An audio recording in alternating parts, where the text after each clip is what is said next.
meus tempos de criança.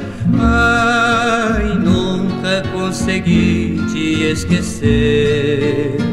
Os lindos campos onde canta a siriema e o iambuzinho a piar no entardecer.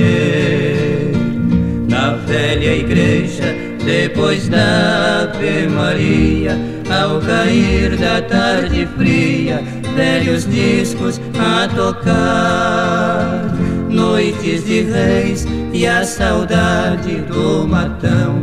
Meu Deus, que recordação, tenho mesmo que chorar.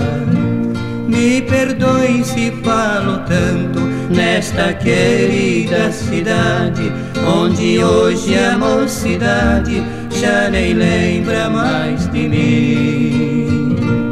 Mas quem é que não recorda sua venturosa infância, que os anos e a distância para sempre deram fim?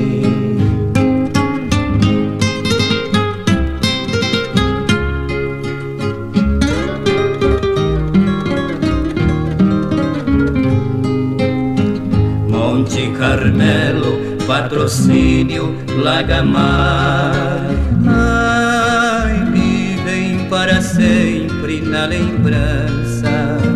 Quanta saudade do meu rio Paranaíba, em suas margens vi nascer a esperança. Patos de Minas faz lembrar Padre Tomás, que lhe deu força e paz que um artista deseja. Minas Gerais te envio com emoção a mais pura gratidão de minha alma sertaneja. Santo Inácio, Santa Clara, Abadia dos Dourados, são lugares bem lembrados, cada um tem seu papel.